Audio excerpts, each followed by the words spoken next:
When narcissistic parents die, something very deep and very complex happens inside the child who was chosen as the scapegoat. And I want you to understand this, not just emotionally, but spiritually and psychologically, because many people think that death automatically brings closure. It does not. Death ends a life, but it does not automatically heal a wound. You see, the scapegoat child is not just someone who was blamed. The scapegoat is the one who carried the dysfunction of the entire family system. Every unhealed insecurity, every hidden shame, every unresolved pain in that household was projected onto that one individual. So when the parent dies, the scapegoat is left holding something that was never theirs to begin with. And here is the first thing that happens. There is confusion of emotions. You may expect to feel grief, but instead you feel relief. Then guilt follows the relief. Then anger shows up, sometimes stronger than ever before. And then there is sadness, not necessarily for what you had, but for what you never received. You are not mourning the parent as they were. You are mourning the parent they never became. This is very important. You are grieving a possibility, not a reality. And many people misunderstand themselves at this stage. They say, why don't I feel normal grief? And kasti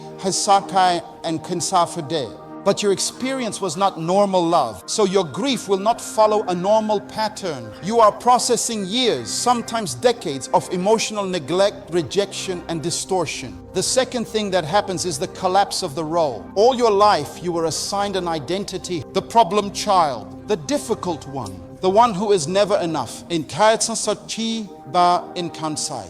But that identity was not your nature. It was a label placed on you to maintain a system. Now the person who enforced that identity is gone. So the question becomes, who are you without that label? And this can feel terrifying because even a painful identity can feel familiar. When it disappears, you may feel empty, lost, or unsure of yourself. But I want you to hear this clearly, that emptiness is not a sign of loss. It is the space where your true identity can finally emerge. You are not losing yourself. You are being introduced to yourself. The third thing that happens is delayed anger. While the parent was alive, many scapegoats suppressed their truth in order to survive. You learn to stay quiet, to minimize your feelings, to avoid conflict. But once the parent is gone, something shifts. The fear begins to dissolve, and suddenly the truth you buried starts to rise. You may find yourself feeling anger more intensely than ever before. Not because you are becoming bitter, but because you are finally becoming honest. That anger is not your enemy. It is a signal. It is your mind saying what happened to you was not right. But you must learn to process that anger with wisdom, because if you do not transform it, it can turn inward and become self-destruction, or outward and become bitterness toward the world. The goal is not to deny the anger. The goal is to refine it into clarity and truth. The fourth thing that happens is the opportunity for freedom. And this is where your power lies. For the first time, you are no longer under the psychological authority of the person who defined you incorrectly. Their voice may still echo in your mind, but it no longer has real authority over your life. Now you have a choice. You can continue living based on the script they gave you, or you can rewrite your identity based on truth. Understand this, you were never the problem. You were the mirror that reflected what others refused to face. And instead of being honored for your awareness, you were punished for it. But now you are free to reclaim your narrative. Freedom, however, is not automatic. It must be embraced intentionally. You must challenge the internalized voice that still criticizes you. You must question the beliefs that were planted in you. You must rebuild your sense of worth, not from their opinion, but from your inherent value as a human being. And finally, there is something very profound that happens. You are given the chance to break the cycle. Many people who were scapegoated unconsciously carry fragments of that dysfunction into their adult lives. Not because they are the same, but because they were shaped in that environment. But awareness gives you an advantage. You now have the ability to choose differently, to build healthier relationships, to create boundaries, to speak truth without fear, to live with integrity instead of survival. You are not just healing for yourself, you are changing the trajectory of everything that comes after you. So when a narcissistic parent dies, the scapegoat does not simply move on. They enter a transformation, a painful one, yes, but also a powerful one. Because the end of that relationship is not just an ending. It is an invitation to finally become who you were always meant to be before someone else tried to define you. When narcissistic parents die and you were the scapegoat in that family system, the first thing that confronts you is not peace. It is emotional contradiction. And to understand this deeply, you must free yourself from the expectation that grief is supposed to look a certain way. Because what you are experiencing is not traditional grief. It is layered grief. It is complex grief. It is the mourning of something that never fully existed in the first place. You see, most people, when they lose a parent, are grieving memories of love, support, protection, and shared emotional connection. Their pain comes from losing something real. But for the scapegoat, the experience is fundamentally different. Your pain is not rooted only in loss, it is rooted in absence. You are not simply grieving the end of a relationship, you are grieving the lack of a relationship that should have been there all along. And so when the parent dies, something unusual happens inside you. Instead of a single clear emotion, you feel a mixture of things that seem to contradict each other. You may feel relief and immediately judge yourself for it. You may feel nothing and wonder what is wrong with you. You may feel anger and then suppress it because it feels inappropriate in the face of death. You may even feel a strange sense of freedom that brings discomfort rather than peace. This is what I call conflicted grief. Relief is often the first emotion that surfaces, and it surprises many people. But understand this, relief does not mean you are heartless. Relief means that a source of emotional pressure, tension, or pain is no longer actively present in your life. For years, perhaps decades, your nervous system adapted to a certain kind of environment, one where you were criticized, misunderstood, blamed, or emotionally neglected. Even if you were no longer in daily contact, the psychological presence of that parent still existed in your mind. Their voice, their expectations, their judgments, they lived inside you. And now suddenly that external source is gone. So your body reacts with a sense of release. But then comes guilt, because society has taught you that when a parent dies, you are supposed to feel sorrow, love, and reverence. You are supposed to speak well of them, honor them, and grieve them in a way that reflects a positive bond. But your reality does not match that script. And so you begin to question yourself. Why do I feel this way? What kind of person feels relief when a parent dies? Okay, is something wrong with me? No, there is nothing wrong with you. What you are feeling is the natural response to an unnatural relationship. You were not given what you needed emotionally, and your system adapted in order to survive. So when the source of that imbalance disappears, relief is a normal human response. The guilt you feel is not coming from your truth. It is coming from external expectations that do not align with your lived experience. Then there is sadness, but it is not always directed at the parent themselves. It is often directed at the realization that what you hoped for will never happen. As long as the parent was alive, there was always a possibility, however small, that things might change. That one day they might understand you. That one day they might apologize. That one day they might see you for who you truly are. But death removes that possibility completely. And that is a very heavy reality to accept, because now you are not just dealing with what was, you are confronting what will never be.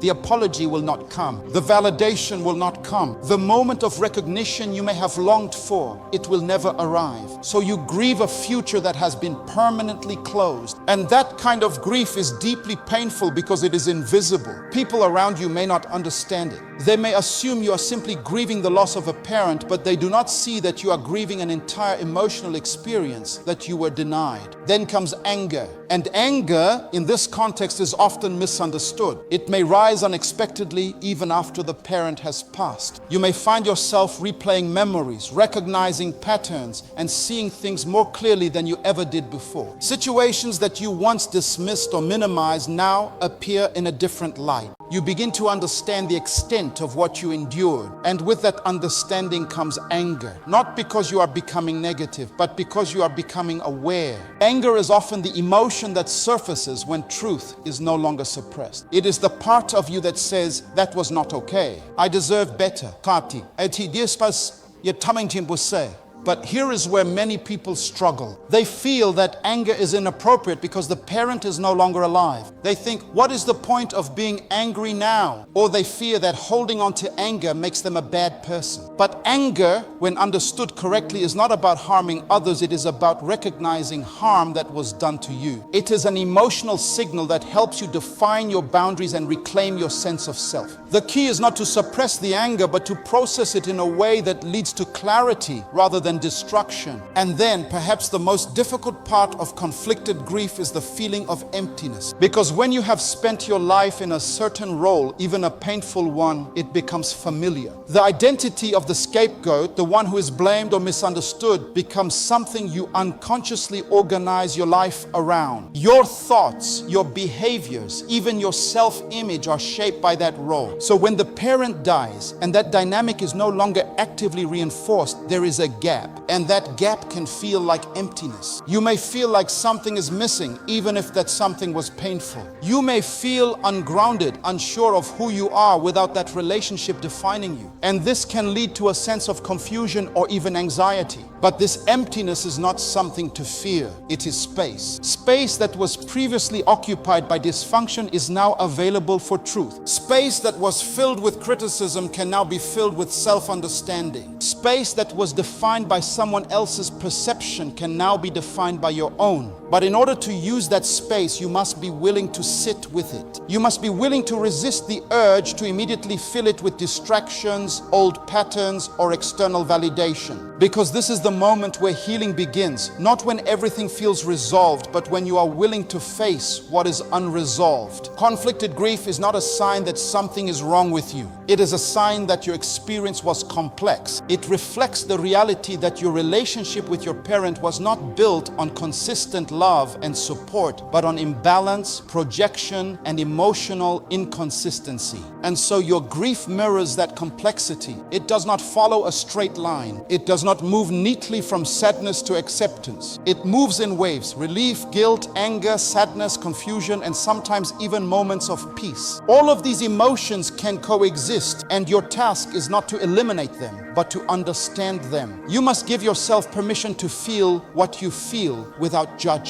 You must allow yourself to grieve in your own way, not according to society's expectations, but according to your truth. Because healing does not come from pretending that everything was okay. Healing comes from acknowledging what was not okay and choosing to move forward with awareness. And here is something very important to understand. Closure is not something that death gives you. Closure is something you create. It comes from accepting that the answers you were looking for may never come. It comes from releasing the expectation that the past will change. It comes from recognizing that your worth was never dependent on their ability to see it. And when you begin to internalize that truth, something shifts. The grief does not disappear, but it transforms. It becomes less about what you lost and more about what you are reclaiming. Your voice, your identity, your sense of worth. And in that process, you begin to realize something powerful. The story did not end with their death. In many ways, your story is just beginning. When narcissistic parents die, the second thing that happens to the scapegoat is something that many are not prepared for. It is not loud. It is not dramatic on the outside. But internally, it is one of the most disorienting experiences a person can go through. It is the collapse of identity. You see, the role of the scapegoat is not just something you experienced occasionally. It is something that was repeated, reinforced, and embedded into your sense of self over many years. It was not simply what you were called. It was how you were treated, how you were perceived, and eventually how you began to see yourself. In a narcissistic family system, roles are assigned to maintain control and protect the image of the parent. One child may be idealized, another ignored, but the scapegoat carries a very specific burden. You become the one who absorbs blame, the one who is labeled as difficult, rebellious, ungrateful, or never enough. Not because it is true, but because the system needs a place to project its dysfunction. And when something is repeated long enough, it stops feeling like a role and starts feeling like identity. So you grow up not just hearing criticism, you begin to expect it. You begin to anticipate rejection before it even happens. You walk into rooms already bracing yourself. You second guess your thoughts, your emotions, your decision. You develop an internal voice that mirrors the external one you were exposed to. That voice says things like, you're the problem. And can be, it's so unsafe. You always mess things up. You're too much or not enough. Okay, mati tukchokasabes sakonake. And over time, you stop questioning that voice. You accept it. This is how identity is shaped, not just by what is true, but by what is consistently reinforced. Now, here is where the shift happens. When the narcissistic parent dies, the source that continually reinforced that identity is no longer physically present. The system that defined you begins to weaken. The voice that once came from outside has already moved inside, but now there is no external authority confirming it in real time. And suddenly something feels different. At first you may not even recognize it. You just feel off, unstable, as if something that used to anchor your reality, however painful it was, is no longer there. You may feel disoriented, like you have lost your footing, because in a strange way, even dysfunction can feel like structure. You knew your role. You knew how to behave within that role. You knew what was expected of you, even if it was unfair. There was a kind of predictability in it. But now that structure is gone, and you are left with a question that can feel both liberating and terrifying. Who am I without this? This is the moment of identity collapse. And it is important to understand this is not you losing yourself. This is you losing a version of yourself that was never truly you. But the mind does not always process it that way. The mind seeks familiarity, even if that familiarity is painful. So when the old identity begins to dissolve, there can be resistance. You may find yourself unconsciously trying to recreate the same dynamics in other relationships. You may attract people who treat you in similar ways, not because you want to suffer, but because it feels known. Familiar pain often feels safer than unfamiliar freedom. You may also experience self-doubt more intensely during this phase. Without the external reinforcement of your role, you are now faced with making decisions based on your own judgment. And if your sense of self was built on criticism, trusting yourself can feel uncomfortable. You may ask yourself, what if I'm wrong? What if they were right about me? What if I really am the problem? These questions are not signs of truth. They are echoes of conditioning. Because when you have been defined by others for so long, self-definition feels unnatural at first. But this is where the transformation begins. The collapse of identity creates space. And that space is not empty, it is unclaimed. It is the place where your true self can begin to emerge, not based on projection, but based on reality. Not based on survival, but based on authenticity. But in order to step into that space, you must be willing to let go of what was familiar, even if it was painful. You must be willing to challenge the internalized voice that tells you who you are. You must begin to question it, not blindly accept it. When that voice says you're not good enough, you must pause and ask, according to whom? When it says you always fail, you must ask, is that objectively true, or is that what I was taught to believe? This is the process of reclaiming your identity. It is not instant, it is not easy, but it is necessary. Because if you do not consciously define yourself, you will unconsciously continue living out a definition that was never yours. Another aspect of identity collapse is the feeling of emptiness. And many people misunderstand this feeling. They think emptiness means something is missing, something is wrong, something needs to be filled immediately. But in this context, emptiness is not deficiency, it is possibility. For years, your identity was filled with labels, judgments, and expectations that did not originate from your truth. Now that those layers are beginning to fall away, what remains is not a finished identity, but an open space. And that space can feel uncomfortable because it is unfamiliar. You are no longer operating from a script. You are no longer reacting in the same conditioned ways. You are beginning to observe yourself rather than simply act from habit. And in that observation, you may feel like you don't fully know who you are yet. That is okay, because identity is not something you discover all at once. It is something you build intentionally over time. You begin by paying attention to what feels true to you. What do you value? What do you enjoy?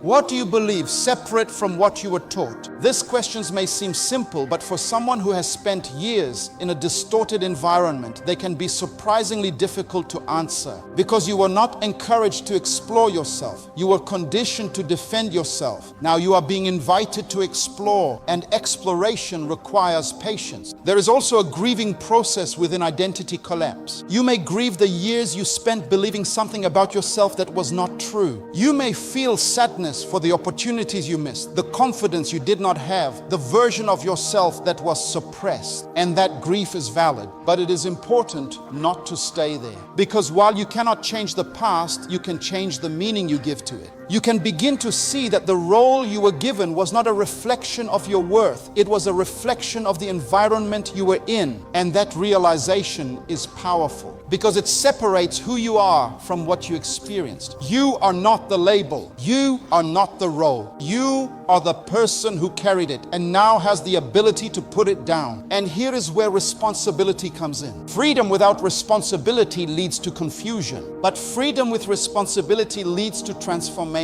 Now that the external source of your identity is gone, you have the responsibility to define yourself in a way that is honest, healthy, and aligned with your true nature. This means setting boundaries, not just with others, but with your own thoughts. It means choosing relationships that reflect your worth, not your wounds. It means making decisions based on clarity, not fear. And it means accepting that you will make mistakes along the way, not because you are flawed, but because you are learning. You are learning how to live without a script. You are learning how to trust yourself. You are learning how to be, and that is a process. So, if you find yourself feeling lost after the death of a narcissistic parent, do not panic. You are not lost. You are in transition. The identity you were given is falling apart, and the identity you are meant to live has not yet fully formed. This is the space between who you were told to be and who you truly are. And while that space can feel uncomfortable, it is also sacred, because within it lies the opportunity to rebuild yourself, not from pain, but from truth, not from fear, but from awareness, not from survival, but from purpose. And if you are willing to walk through that process with patience and honesty, you will not just find yourself.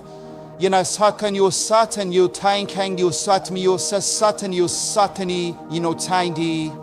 create yourself. When narcissistic parents die, the third experience that often rises within the scapegoat is something many people do not expect and even fewer understand. It is the emergence of truth through emotion, specifically the awakening of anger that was suppressed for years, sometimes for an entire lifetime. Now listen carefully, because this is very important. This anger is not a step backward. It is not a sign that you are becoming bitter, unstable, or negative. It is a sign that something inside you is finally waking up. It is a sign that the truth you buried in order to survive is now demanding to be acknowledged. For most scapegoats, anger was never a safe emotion. Growing up in a narcissistic environment, expressing anger often came with consequences. If you spoke up, you were labeled disrespectful. If you defended yourself, you were called difficult. If you reacted to injustice, your reaction became the problem instead of the injustice itself. So you learned something very quickly. Silence is safer than truth. You learn to suppress your reactions. You learn to swallow your feelings. You learn to question your own perception of events.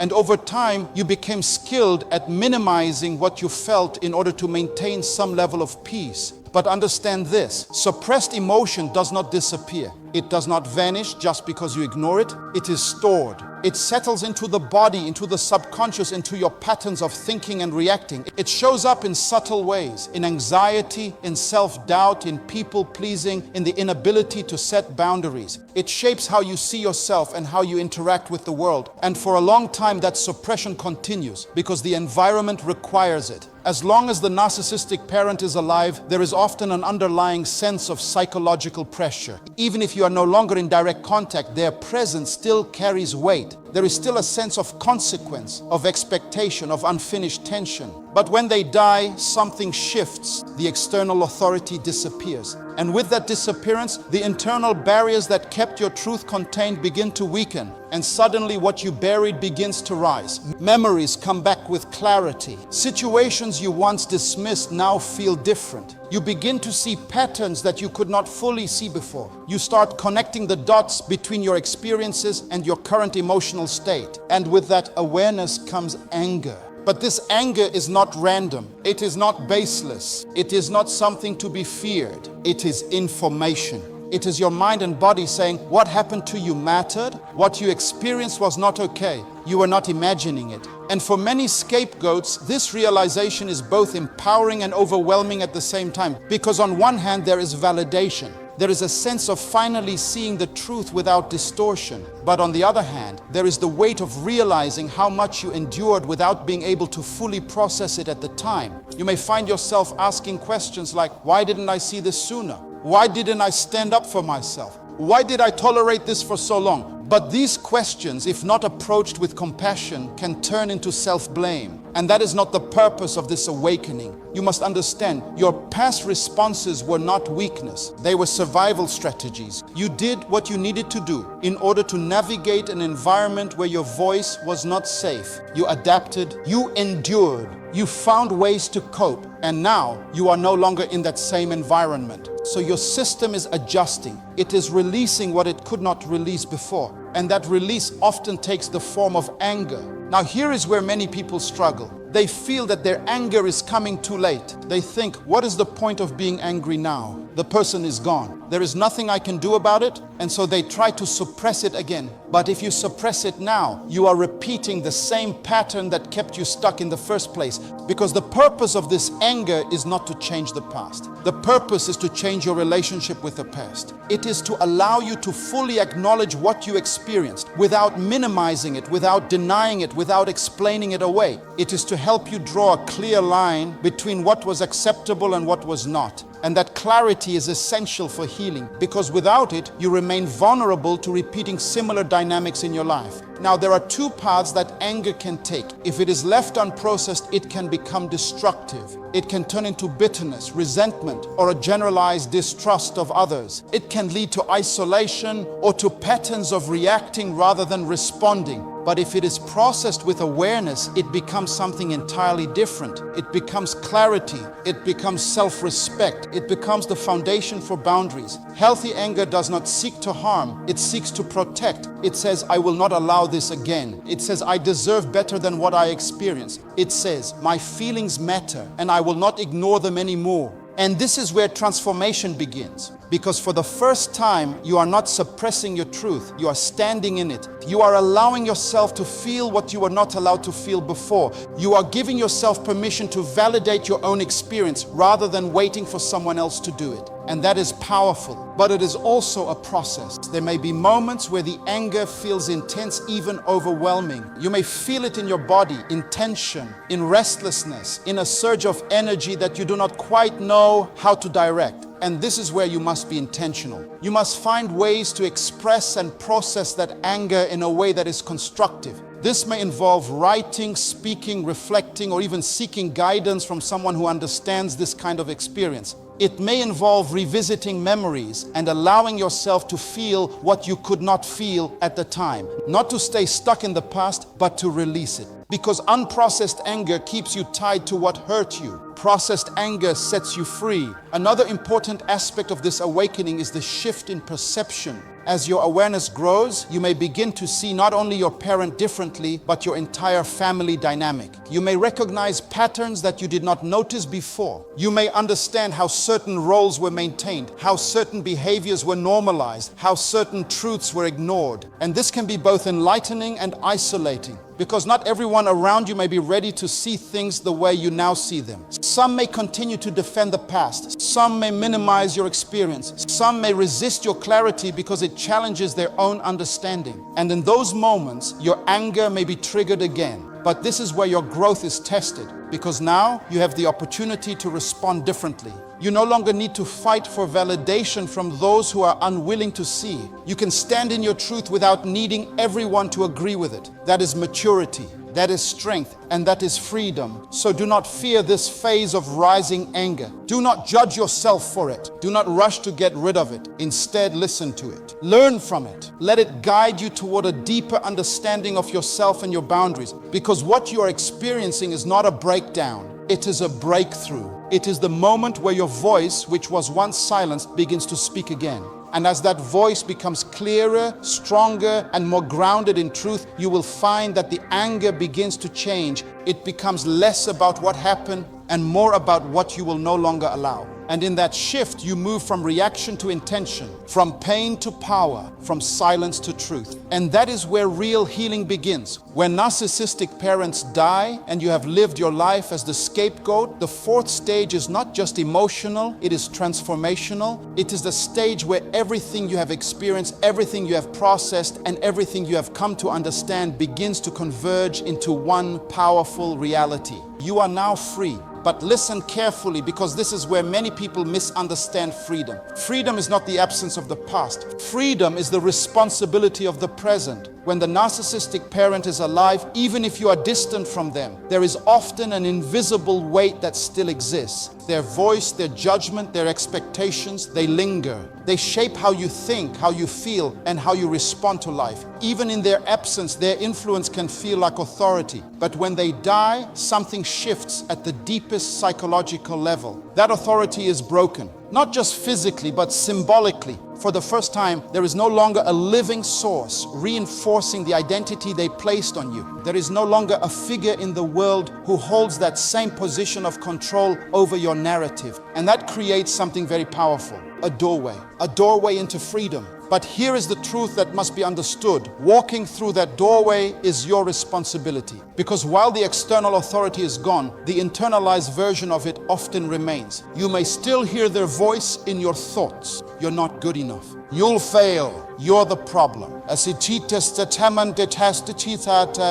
And if you are not aware, you will continue to live as if they are still present. This is why freedom is not automatic. It must be chosen. You must become conscious of the patterns that were planted in you. You must recognize the beliefs that were shaped by your environment. You must identify the ways in which you continue to limit yourself, not because they are true, but because they were taught. This is the beginning of responsibility, because now you are no longer reacting to someone else's control. You are responding to your own awareness, and that changes everything. You must begin to ask yourself new questions. Not why did this happen to me, but what will I do with what happened to me? Not who hurt me, but who am I choosing to become now? This shift from victimhood to ownership is the foundation of transformation. And understand this clearly. Ownership does not mean you are responsible for what was done to you. It means you are responsible for what you do next. Now, one of the first areas where this responsibility shows up is in your self-worth. As a scapegoat, your sense of value was often defined by criticism, comparison, or rejection. You were not affirmed for who you were. You were corrected, blamed, or overlooked. So naturally, you developed a distorted relationship with your own worth. You may struggle with confidence. You may seek validation from others. You may doubt your abilities, even when evidence shows otherwise. And now, with the parent gone, there is no longer an external source defining your worth. So the question becomes, will you continue to measure yourself through the lens they gave you, or will you create a new standard? This is where rebuilding begins. You must begin to affirm yourself, not based on perfection, but based on truth. You must learn to recognize your strengths, your growth, your resilience. You must begin to treat yourself with the same respect and understanding that you may have been denied. Because if you do not redefine your worth, you will unconsciously seek environments and relationships that reinforce the old definition. And that leads us to the next responsibility, your relationships. Freedom gives you the opportunity to choose differently, but choice requires awareness. If you are not aware of your patterns, you may find yourself drawn to people who feel familiar, not because they are healthy, but because they reflect what you have known. You may tolerate disrespect. You may overextend yourself. yourself. You may avoid conflict at the expense of your truth. These are not flaws. They are learned behaviors. But now you have the responsibility to unlearn them. You must begin to set boundaries. And boundaries are not about controlling others. They are about defining what you will and will not accept. They are a reflection of self-respect. They say, I value myself enough to protect my peace. And setting boundaries may feel uncomfortable at first. You may feel guilt. You may fear rejection. You may question whether you are being too harsh. But understand this, what feels uncomfortable is often what is unfamiliar, not what is wrong. You are learning a new way of being. You are learning to prioritize your well-being. And that requires courage. Another area where responsibility becomes essential is in your mindset. You must become aware of the narratives you carry. Do you see yourself as broken or as someone who has been shaped by experience but still has the ability to grow? Do you define your future by your past, or do you see your past as something that informs you but does not confine you? These questions matter, because the way you think will influence the way you live. And if you continue to see yourself through the lens of limitation, you will unconsciously restrict your own potential. But if you begin to see yourself through the lens of possibility, something shifts. You begin to take risks. You begin to explore. You begin to step into spaces that once felt out of reach. Not because you are suddenly perfect, but because you are no longer bound by a false identity. Now let us talk about something even deeper. Breaking the cycle. This is perhaps the most powerful aspect of this stage, because what you experienced was not random. It was part of a pattern, a generational pattern, a learned behavior, a cycle that likely existed before you were even born. And without awareness, that cycle continues. It shows up in how people communicate, in how they handle conflict, in how they express or suppress emotions. But you, because of what you have seen, because of what you have experienced, because of what you are now becoming aware of, you have an opportunity to end that cycle, not through perfection, but through intention. You can choose to communicate differently. You can choose to listen with empathy. You can choose to create environments where others feel safe, valued, and understood. And most importantly, you can choose not to project your pain onto others. This is what true healing looks like. It is not about pretending the past did not happen. It is about ensuring that the past does not dictate the future. And this is not just about you. This is about everything that comes after you. Your relationships, your family, your influence. You are not just healing for yourself, you are altering the trajectory of what follows, and that is powerful. But let me be clear, this process is not easy. There will be moments where you feel pulled back into old patterns, moments where self-doubt creeps in, moments where fear tries to take control. But in those moments, you must remember, you are not who you were told you are. You are who you choose to become. And every choice you make, every boundary you set, every truth you speak, every moment you choose growth over fear, you are reinforcing a new identity. An identity built on truth, not projection, on awareness, not conditioning, on purpose, not survival. So do not take this stage lightly. This is not just about moving on. This is about stepping into your authority. The authority to define your life, the authority to choose your path, the authority to become the person you were always meant to be before someone else tried to define you otherwise. And if you embrace that responsibility with intention, patience, and honesty, then what once felt like an ending will become the beginning of the most powerful chapter of your life.